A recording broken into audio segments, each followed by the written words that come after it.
Ok. Je sais même plus comment on fait. Je sais plus comment on fait. Hey, what's up and welcome to Get to Know. Je sais pas pourquoi les deux intros des vidéos précédentes, je les ai faites en anglais, ça fait pas très sens. Mais let's run it back in French this time.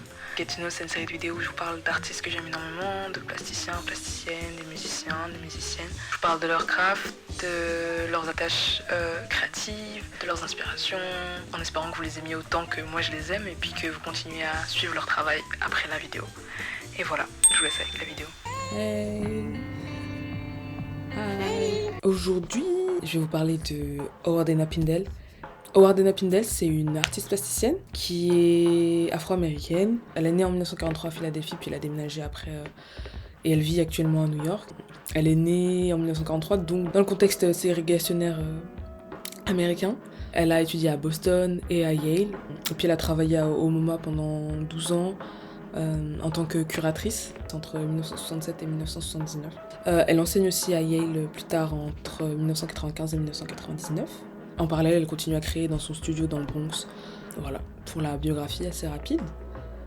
En ce qui concerne son processus artistique, elle se tourne vers l'art abstrait.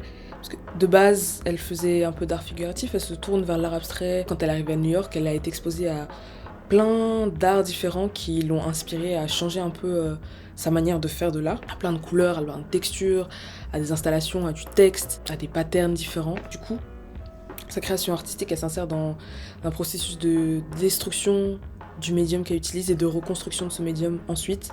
Donc on la retrouve beaucoup dans le collage, couper, découper, recoller, plus généralement l'altération de l'image, que ce soit une image physique ou une image digitale aussi, une image dématérialisée. Elle utilise aussi la télévision, la vidéo, beaucoup. Elle a d'abord été inspirée par Larry Poons dans ses premiers travaux où elle perfore beaucoup les feuilles qu'elle utilise. Et puis la réutilisation de toutes les chutes ensuite dans ce même projet. Elle utilise les chutes comme des pochoirs. Elle les recolle, elle les numérote. Elle les numérote de manière assez random en fait. Elle explique que ces numéros écrits sur ces papiers, c'est des dessins aussi. Les noms n'ont pas de sens. Elle les voit comme des dessins à part entière. Elle appelle ça les nonsense numbers. Son père était également mathématicien et elle explique que c'est ce qui l'a d'abord influencé aussi à tout séquencer, à mettre des nombres partout et à numéroter toutes ces vignettes et tous ces points dans une partie de ses œuvres. Elle coupe aussi du tissu qu'elle recoue ensuite. C'est quelque chose d'assez mathématique, ces œuvres-là en tissu, parce qu'elle numérote les carrés qu'elle découpe dans le tissu, elle les recoue ensuite dans un ordre particulier. Il y a quelque chose d'assez fastidieux aussi, qui est assez intéressant. Elle les peint, elle rajoute de la texture dessus, tout ce qui peut donner un peu de relief aussi à l'œuvre. La manière dont elle affiche ses œuvres, et en particulier aussi ses peintures, est assez particulière dans le sens où c'est très minimaliste. Elle met deux clous et les œuvres pendent en fait.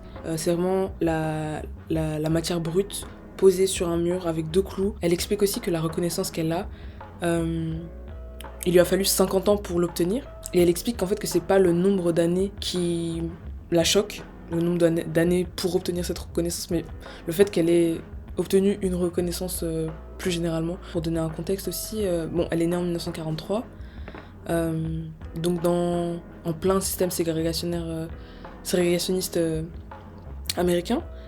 Et donc ça aussi, ces problématiques-là de justice sociale et de discrimination basée sur la race, c'est assez intrinsèque à son travail. Elle est inspirée par le Civil Rights Movement et aussi les mouvements de libération féministe. Et ça, on le voit surtout dans ses œuvres à partir des années 1980. C'est le moment où elle commence à utiliser aussi d'autres médiums que les médiums plastiques, donc la photo, la vidéo. Elle parle aussi de social issues comme le sans-abrisme, le sida, la guerre, les génocides, le sexisme, la xénophobie, enfin toutes ces problématiques sociales. Et puis les systèmes d'apartheid, comme elle est née dans un système d'apartheid et c'est quelque chose qui la touche directement. Donc c'est des thématiques très politiques et c'est assez caractéristique des artistes afro-américains de cette époque, entre les années 70 et les années 80, où on a une production artistique qui est très tournée vers la communauté, une production artistique très politique qui est aussi très proche, pas tous, mais qui peut être très proche des mouvements nationalistes noirs comme le Black Panther Party ou les mouvements du Black Power, où on est quelque chose où on veut empower justement les communautés minorisées qui sont rejetées des milieux artistiques dominants, en particulier quand c'est des artistes femmes. On peut citer quelques autres de ces travaux aussi qui rentrent dans ça, en particulier les travaux vidéo, parce que moi c'est ça qui m'a beaucoup marqué, parce que je suis tombée sur elle par une vidéo du MoMA de Elena Metaferia qui expliquait comment faire du collage, parce que c'est une artiste collage. Et en fait, elle citait plein d'artistes au fur et à mesure de sa vidéo, dont Howard Pindell. Du coup, je suis allée faire mes recherches un peu sur elle, parce que ça m'a assez touchée ses travaux. Et puis, j'ai été très attirée par ses travaux où elle utilise la vidéo, où elle dessine sur des extraits vidéo de joueurs de baseball, il me semble, des numéros random comme ça. Donc on revient aussi aux numéros qu'elle considère comme des dessins assez random, où il n'y a pas de lien forcément entre eux, mais elle arrive à faire des liens et à créer quelque chose de cohérent dans ce tout assez flou. En fait, pendant ces années au MoMA, elle réalise son premier film qui s'appelle Free White and 21, où elle aborde la question de la race aux États-Unis et du vécu afro-américain dans le système académique, dans le système scolaire, où elle se représente en tant que femme afro-américaine et aussi en tant que femme blanche, et tous les préjudices et toutes les différences de vécu qu'il y a entre ces deux personnages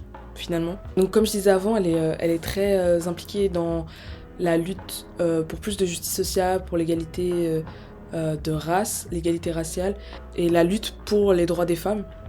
Donc c'est une des membres fondatrices de la Air Gallery. C'est une galerie qui a été fondée en 1972, et c'est finalement en fait c'est un espace coopératif queer féministe. Elle est située à New York et c'est une galerie non-profit. Il n'y a pas de leader en fait dans la galerie. Voilà, elle est autogérée par tous les artistes de la galerie, et elle expose seulement des artistes femmes et queer. Et donc on a une galerie qui est autogérée par 20 membres, donc c'est assez conséquent. Et en fait, c'était une solution pour les femmes artistes résidentes qui, en fait, n'avaient pas la chance d'être exposées dans les sphères artistiques dominantes, parce qu'elles étaient majoritairement masculines. On retrouve des travaux assez expérimentaux, beaucoup d'installations dans cette galerie, qui est encore ouverte aujourd'hui.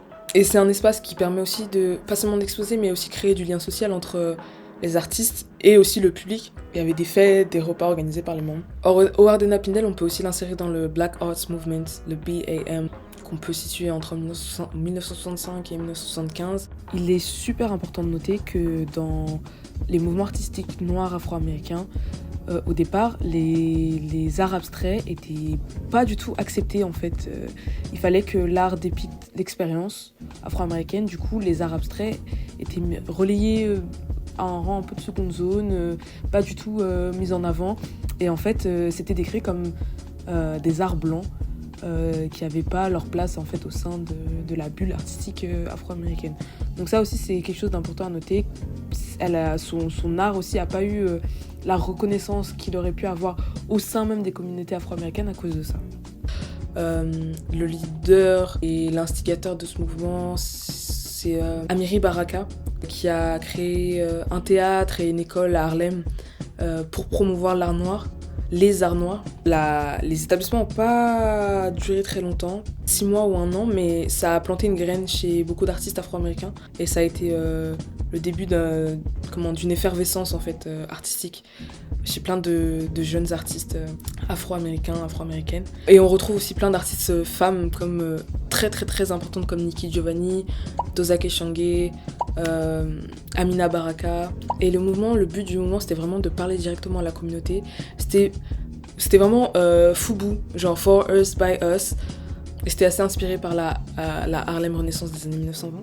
Le but du mouvement était vraiment de speak directly to the needs and aspirations of Black America. Et un de l'objectif, qui était peut-être le principal, c'était de créer a radical reordering of the Western cultural aesthetic. C'est vraiment de questionner les normes blanches artistiques, et de les remettre en question et voire de les subvertir au final.